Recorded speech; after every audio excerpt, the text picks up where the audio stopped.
الحمد لله الذي لولا لطفه ما اهتدينا ولولا فضله ما تصدقنا ولا صلينا ولا صمنا ولا ضحينا ونشهد أن لا إله إلا الله وحده لا شريك له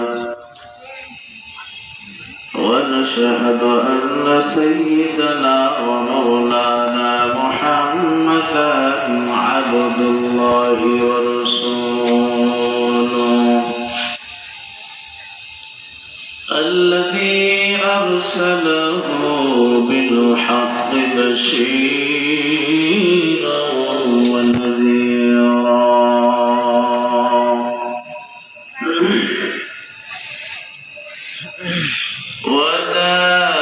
وداعيا إلى الله بإذنه وسراجا منيرا.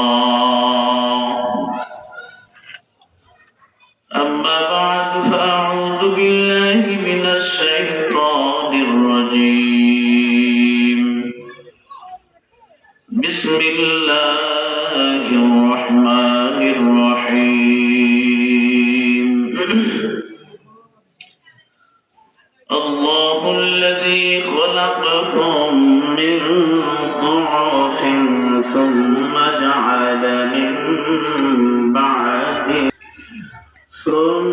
جعل من بعد قوة ضعفا وشيبا يخلق ما يشاء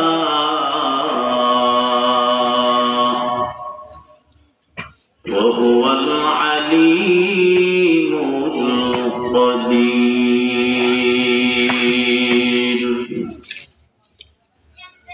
صدق الله العظيم. وقال رسول الله صلى الله عليه وسلم: أعدت لعبادي الصالحين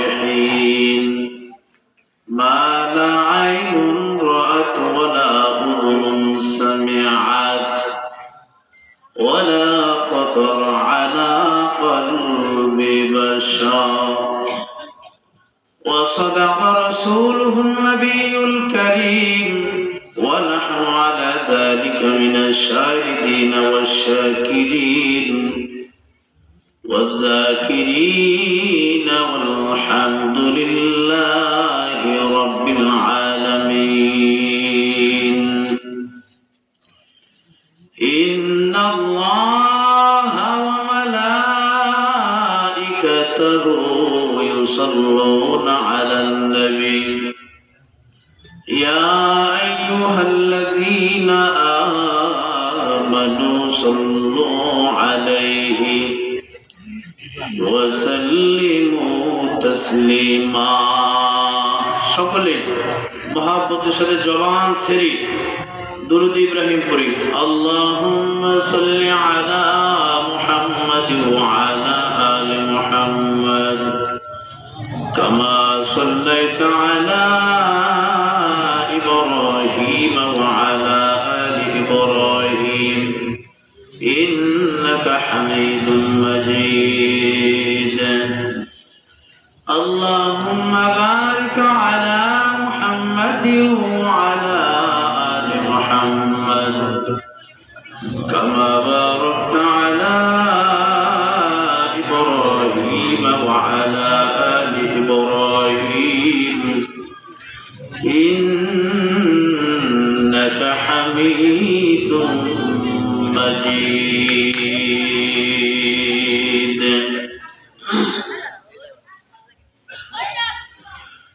नहीं है दुजा साले मुहम्मद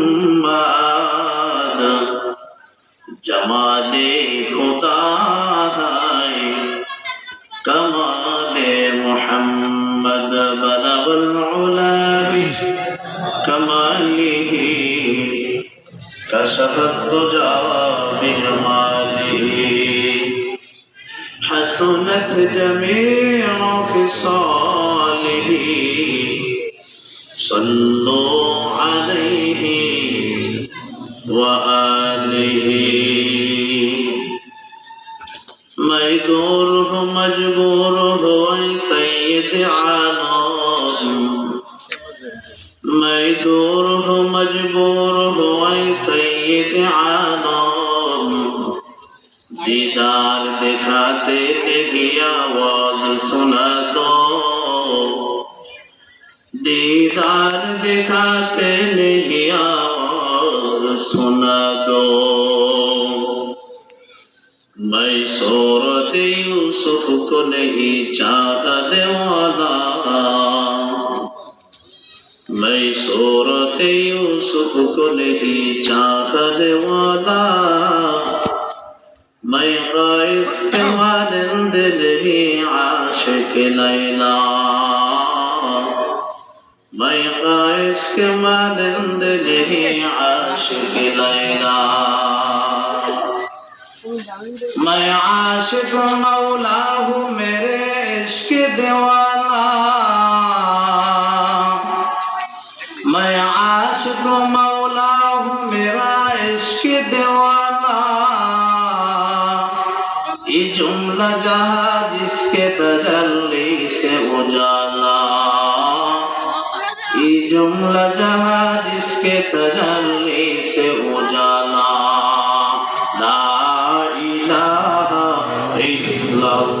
সকলে মহাব্বতের সাথে কারো মুখ জোরে বলতে না থাকি লা ইলাহা ইল্লাল্লাহ লা ইলাহা ইল্লাল্লাহ লা ইলাহা ইল্লাল্লাহ লা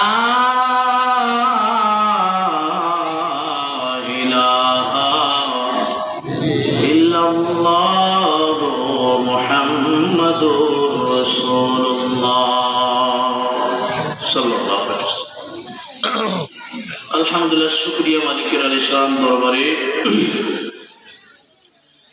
যে মহান সত্তা আল্লাহ রাব্বুল আলামিন আজকে পশ্চিম কারাকোলা বায়তুল মামুর টাওয়ার জামে মসজিদের উদ্যোগে 15তম বার্ষিক ওয়াজ ও মাহফিলের আয়োজন করার তৌফিক এনায়েত করেছেন। আজকের এই মুবারক মজলিসে এখানে কি করেন দিবেন আমরা কবি মাঝে মাঝে একটু বাংলা রাস্তা দিয়ে সমস্যা নেই তো বন্ধ করে দেন দোয়ার কারণে বন্ধ হয়েছে দরবার এখন বলতে যাচ্ছি ওদের জুপাই লেগে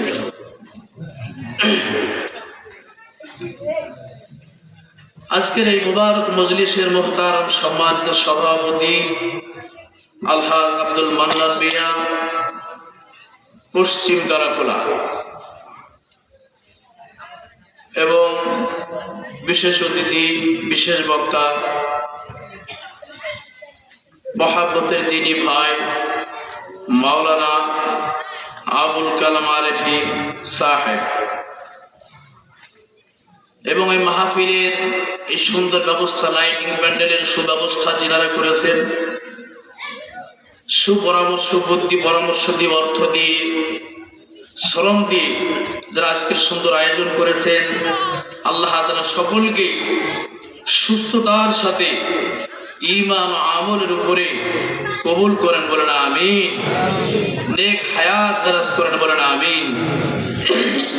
বিশেষ করে আজকের মাহফিলের পরিচালনায় যিনি রয়েছেন আপনাদের কারাকোলার সন্তান মুফতি রাকিবুল ইসলাম সাহেব আপনাদের এলাকার সন্তান সকলে চিনেন না মুফতি রাকিবুল ইসলাম সাহেব সবাই তো চিনেন তাই না। আমি মধুখালীবাসী আপনাদের কাছে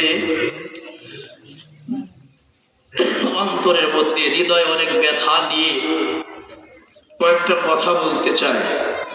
আমি গত 2 বছর আগে আসছিলাম, আমি একটা কথা বলছিলাম, তার সাথে আরো একজন মুরব্বীকে যোগ করে আমি 2টা কথা বলতে চাই। তা হলো, এই মধুখালীর জমিনে সাবেক 2জন মুরব্বী আলেম, ইমাম ও খতিব, যে মধুখালীর জমিন থেকে, এই গাড়া খোলার জমিন থেকে, মধুখালীর মধ্যে গাড়া খোলার মধ্যে বাজার শহর, বিজ্ঞ 2জন আলেম ছিল। যে 2জন আলেম দুনিয়া থেকে চলে গেছেন, তাদের আমল আখলাক, তাদের ব্যবহার এতটাই ভালো ছিল, যাদের ব্যবহারে মানুষ মুগ্ধ হতে বাধ্য ছিল।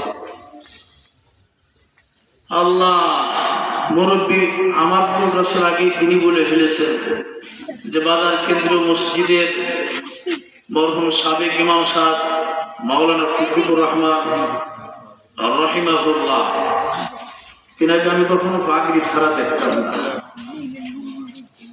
আর পুরো ছাড়া কথা বলতেন না, পুরো মৃত্যু স্বরে কথা বলতেন। কথা বলেন না কেন?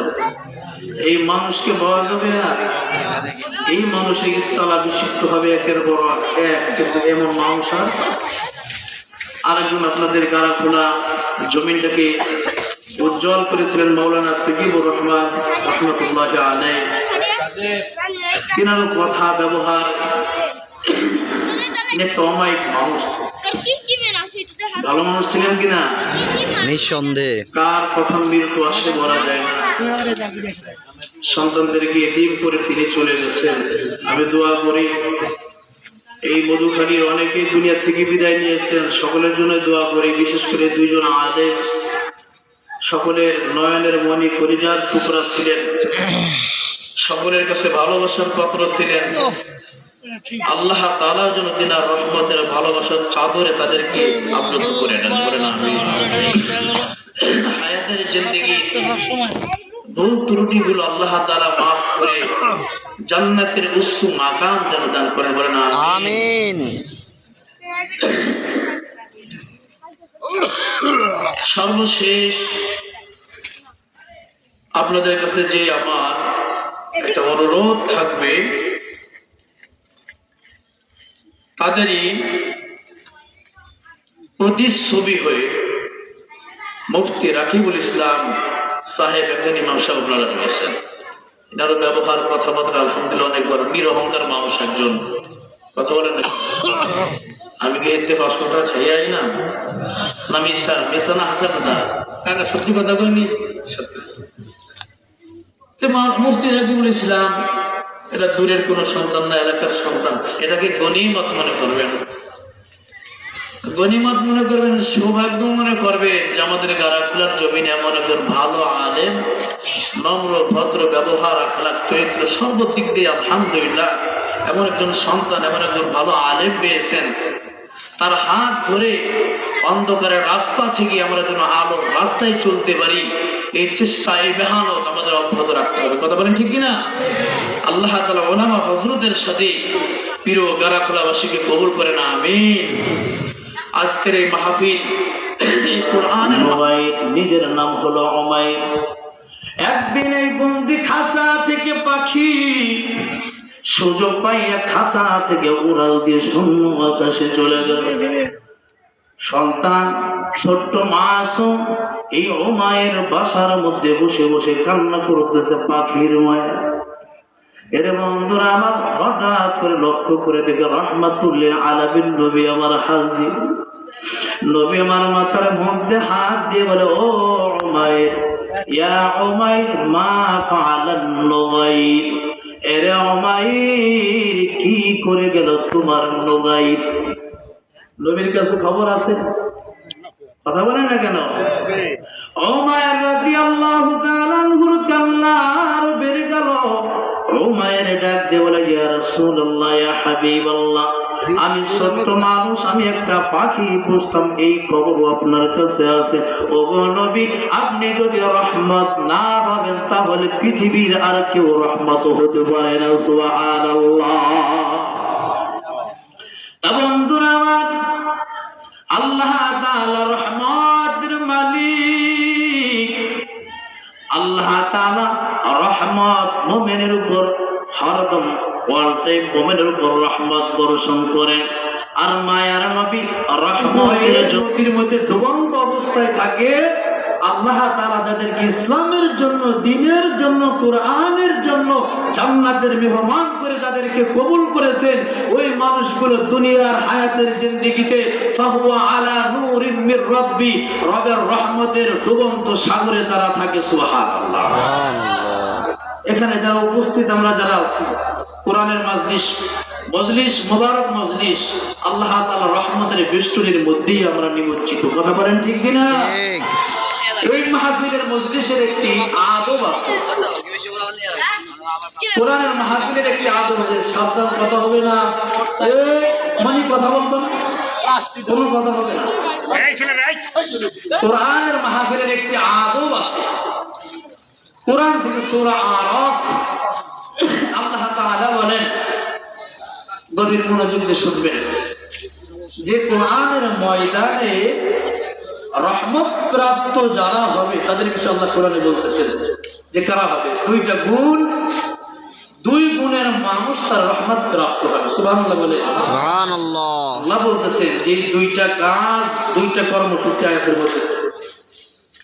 আল্লাহ বলেন, ওয়াইযা কুরিআল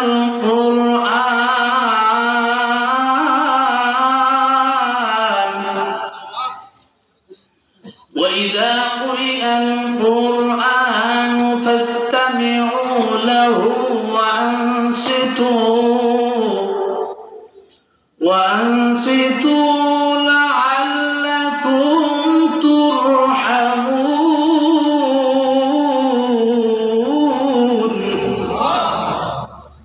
আল্লাহ তাআলা বলেন, ওয়াইযা কুরিআল কুরআন, যখন কোরআন তোমাদের মাঝে পাঠ করে শোনানো হয়, কিসের তেলাওয়াত? কথা বলবে। কোরআনের তেলাওয়াত যখন তোমাদেরকে শোনানো হয়, কোরআনের বয়ান যদি তোমাদেরকে শোনানো হয়, তখন তোমরা ফাস্তামিউ লাহু, তোমরা গভীর মনোযোগ দিয়ে শ্রবণ করো। ওয়ানসিতু, কোনো কথা বলা যাবে না, কথা থেকে বিরত থাকতে হবে। এই দুইটা গুণ যদি অর্জন করতে পারো, এই দুইটা কাজ থেকে যদি বিরত থাকতে পারো কোরআনের ময়দানে বসে, তাহলে লাআল্লাকুম তুরহামুন, তোমরাই হবা রহমত প্রাপ্ত। সুবহানাল্লাহ। আসমান থেকে জমিনে যেমন বারিশ বর্ষণ হয়, বৃষ্টি বর্ষণ হয়, আল্লাহ তাআলা আসমান থেকে রহমত বর্ষণ হতে থাকে। সুবহানাল্লাহ। সুবহানাল্লাহ। এই রহমতটা কেমন? রহমত যে বর্ষণ হয়, রহমতের মালিক আল্লাহ। বিশ্বাস আছে? কার কারে বিশ্বাস আছে? দুই হাত উঁচু করে আল্লাহরে দেখায় দেন। আল্লাহু আকবার। আওয়াজ হলো না রে, নারায়ে তাকবীর। আল্লাহু আকবার। মোটামুটি হয়েছে। নারায়ে তাকবীর। আল্লাহু আকবার। আল কোরআনের আলো, ঘরে ঘরে জালো, আল হাদিসের আলো, ঘরে ঘরে জালো, আলেম উলামা যেখানে, আমরা আছি সেখানে, কোরআন সুন্নাহ যেখানে, আমরা আছি সেখানে, আলেম বিদ্বেষী যেখানে, আমরা নাই সেখানে, আমরা আছি নাই। নাই। ওটা বিদ্বেষী কইছি, অনেকে মনে করতেছে ওইটা মানে দোয়া। সৌদি আরবে যদি আমরা বিদ্বেষীদের সাথে নাই, সৌদি আরবে যদি আরবিতে দুই খতম তালি যাইতে, আমরাও তো মনে করবো দোয়াই করে দিচ্ছি। কথা বলেন ঠিক কিনা? এই জন্য অনেক সময় আবেগে বললে হয় না, ভিতরেরটা আল্লাহ নেয়, মুখেরটা নেয় না। সুবহানাল্লাহ বলেন।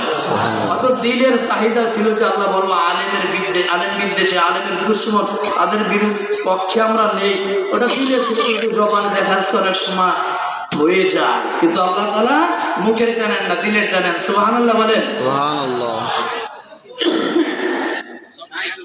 তাহলে রহমত, এই কোয়েলটা বন্ধ করেন না, এটা ধোয়া আমার কষ্ট হচ্ছে, ওটা বন্ধ করে দেব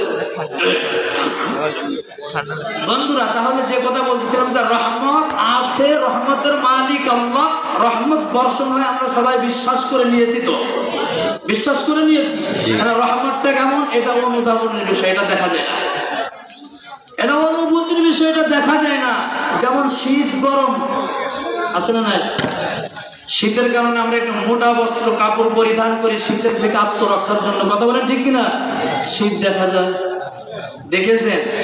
বড় ছোট আকার আকৃতি আছে শীতে, এটা কি অনুধাবনের বিষয়, কথা বলেন ঠিক কিনা? এটা নিজে নিজে বোঝা যায়। কিন্তু এই শীত আর গরম এটা যেমন দেখা যায় না, আল্লাহ তাআলার পক্ষ থেকে রহমত বর্ষণ সাকিনা অবতীর্ণ হয়, এটা অনুধাবনের বিষয়, এটা দেখা যায় না, কাউকে বলা যায় না, কথা বলে ঠিক কিনা? ওলামা হযরতকে জিজ্ঞাসা করেন, রাসূলুল্লাহ সাল্লাল্লাহু আলাইহি ওয়াসাল্লাম কোনদিন আধিক্যের জন্য